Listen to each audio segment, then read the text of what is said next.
What up, Knicks fans? We're getting closer and closer to the start of the 2022 NBA season. We're just a couple of weeks away from training camp getting kicked off. If you're excited to watch the New York Knicks and you're ready for basketball to be back, I want you to like this video right now.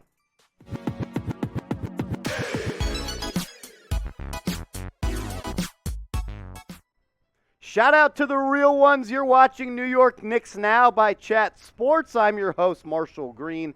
As always, we got some loaded Knicks rumors to get to as the Twittersphere caught fire over the past couple of days that the New York Knicks are interested in a potential Andrew Wiggins trade. And this comes from Big Nick Energy, a great account for Knicks fans to follow on Twitter. I'm boys with all of them over there. Shout out to them. They do a great job. They tweeted this out a couple of days ago. So, Knicks fans want a star, huh? You guys aren't going to believe the name I just heard as a possibility, Andrew Wiggins. And why does it matter that Big Nick Energy said this? Well, let's roll the clock back a couple of weeks ago. Remember when all the Donovan Mitchell, and you remember because you watch the show, shout out to you, when the smoke was getting smoky with Donovan Mitchell. Look at the date, August 29th. This was the Monday before RJ Barrett signed the contract extension. They said, breaking, do with this info what you will. We do not claim to be insiders, but we just received a call from someone with friends inside the Knicks organization. We could hear within 24 hours that RJ Barrett is extended or RJ is included in the deal for Donovan Mitchell. Why does all that matter? Because on August 29th at about 9 o'clock, RJ Barrett signed that contract extension. And then what did we talk about on the show Tuesday morning?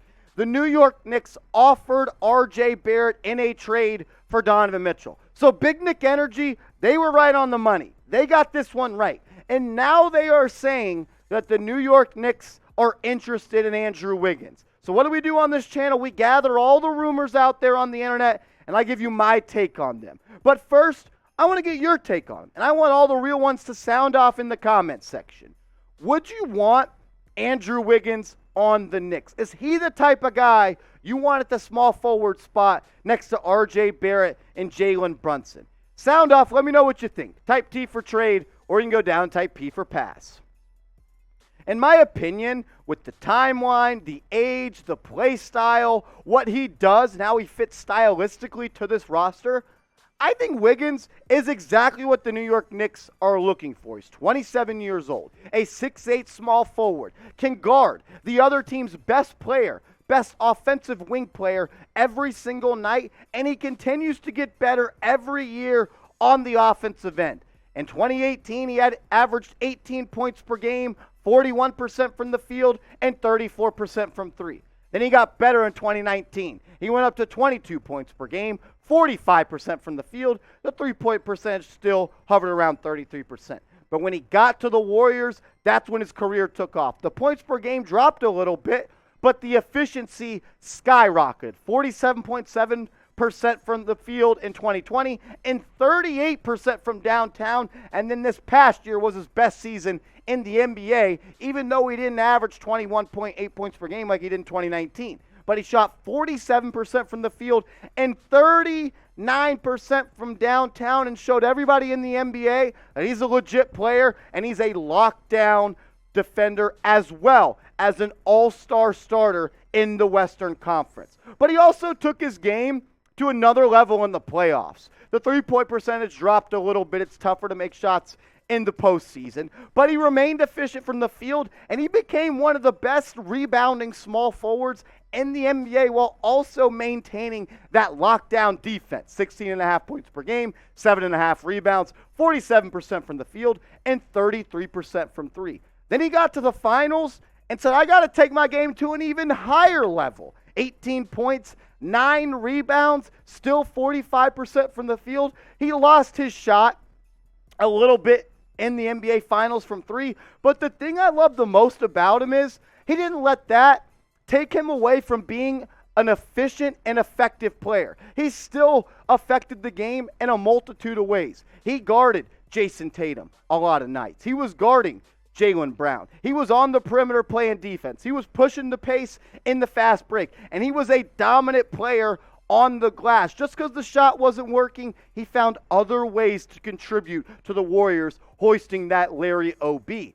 What about him on the Knicks? And this being your starting five. I know a lot of you guys are always in the comments. R.J. Barrett needs to get back to being a shooting guard and playing his natural position. And you get a guy like Wiggins, he'll be able to do that. You got Brunson, who's 26. You got Barrett, who's 22. Wiggins, who's 27. Randle, who's like 27. Mitchell Robinson, who's like 24.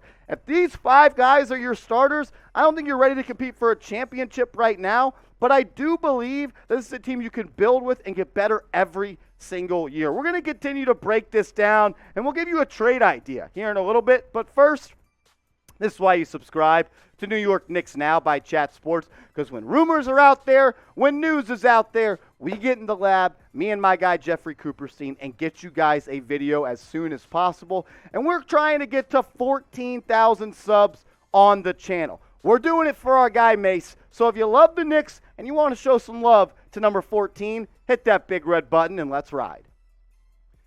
Some of you guys might be asking, why the hell would the Golden State Warriors trade Andrew Wiggins after he just was a key piece in a finals team, as well as might have been the finals MVP? Well, he's on a $33.6 million expiring contract, and the Warriors are in deep in the luxury tax. The most expensive roster in the NBA by far. And you still got to pay guys like Jordan Poole and Klay Thompson and Draymond Green, who said he wants the max contract. And I think the Warriors, they would prioritize Poole, Thompson, and Green over a guy like Wiggins. If they could trade him and get some value back for him before he leaves in free agency, that seems like a smart move that the Warriors would do. They're always 2 steps ahead. Right now, it might not make sense, but when they trade him and they get a haul back, we might look back and say that was another great move by this Warriors front office. But now you might be asking, who would the Knicks trade for Andrew Wiggins? Because look, you got Brunson, he ain't getting traded.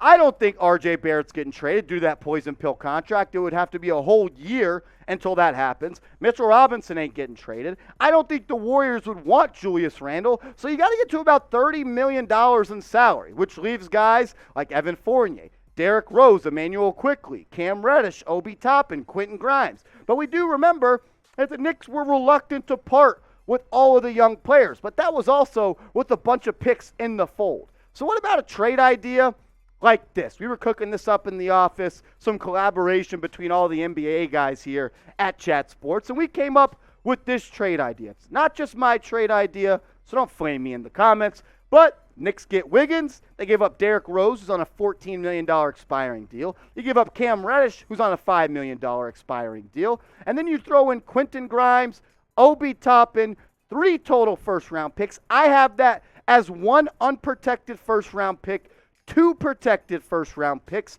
and 1 pick swap. I think that is close to the package that the Warriors would want in return for Andrew Wiggins. But I want to leave this up to all of the real ones out there. Would you make this trade? Type Y for yes, type N for no.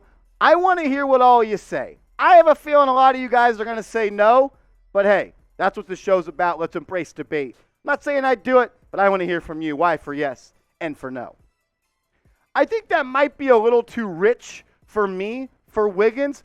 I'm still a little bit concerned about how he would play outside of the Golden State Warriors family and organization and the continuity they play with. I mean, heck, when you play with Steph Curry, Klay Thompson, as well as Draymond Green, I don't want to say it's easy to be great, but they make it a lot easier than any other team in the NBA. But at some point, the New York Knicks will have to consolidate assets. And what do I mean by that? There's 11 players on this roster, 26 years or younger. And they also have 11 first-round picks in the next 7 years, 4 in this upcoming draft, 7 first-round picks in the next 3 years. At some point, whether it's for Wiggins, whether it's for someone we don't know, or whoever it's going to be, the New York Knicks will make a big push, chips to the table, and make a move for a superstar. Because you can't pick 7 players in the next 3 years. You can't pick 4 first-round players this upcoming year when you already have 11 players on this roster younger than 26, and you want these young guys to play. You can't give minutes to Obi and to Randle and to Grimes and to Reddish, as well as to Quickly and to Barrett and Miles McBride. You can't give everybody minutes and then want to add more young players. You got to choose a way. I don't know what's going to happen, but I do predict at one point in the coming years, maybe this year, maybe next year, the All-Star break, the offseason, the New York Knicks will make a trade for a superstar. It was good talking to you guys. As always, my favorite people to talk New York Knicks basketball with is you right there. And if you made it this far in the video, comment real one, and I'll show you some love in the comment section.